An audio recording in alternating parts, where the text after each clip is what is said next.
DeWitt. Rochelle is singing over with the students at DeWitt High School Chamber Choir this afternoon for our Studio 10 Pep Talk. Yeah, and the students are teaching her all the notes needed to get into the school spirit, so she'll join us now. Rochelle, what have you learned? Oh, she's at the piano. Wow.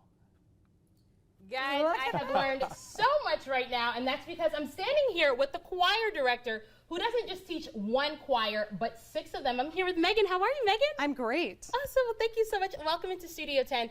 First, tell us a little bit about your background in music and music performance, and what brought you here to teach these students? So this is my 17th year at DeWitt.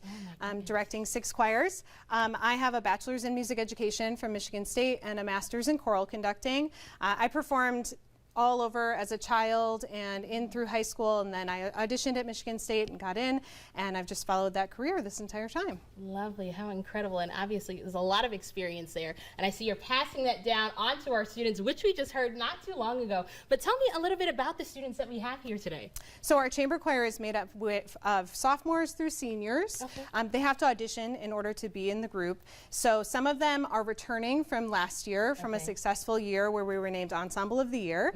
And some of them are new to our program, so we're excited. Our audition involves them warming up for me. They do the national anthem a cappella, and they have to sight read as well, a piece that they've never seen before. Sight reading as well. Okay, I have to say I have a little bit of a singing background, but that was the one thing I could never pass. But tell me a little bit more about the curriculum that you have here. What I found was super cool was the fact that music here is not an extracurricular activity, but that this is part of the course.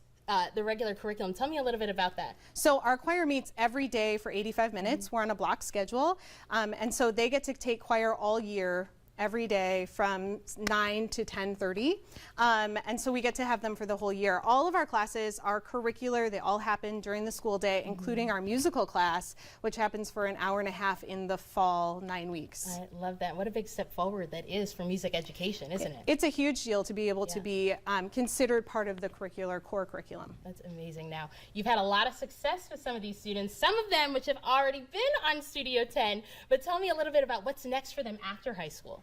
So some of them will go on into music education or vocal performance degrees. Some of them are going to go out and perform. We're just excited for them to be lifelong musicians, which is the main goal for us, is to be able to read music and to be singing for the rest of their lives. I love that. And we're going to see a lot of that singing next, but also something else that's next is that you guys are preparing for the Michigan Music Conference that's happening in January. Tell me a little bit about that. And also, this is the 3rd time that they're going back. Yes, so we have been chosen for the Michigan Music Conference, which is a professional conference for music educators in Michigan in Grand Rapids in January. I sent a recording in of our groups. We had to send a recording from the past year and a year before, and then they chose 4 groups to perform out of the 24 that submitted recordings. How incredible, and what an accomplishment. And so we're going to learn a little bit more about those students. We're going to talk to them, and we're going to hear them sing again. I know you guys are waiting for that, but until then, I'll pass it back to you guys.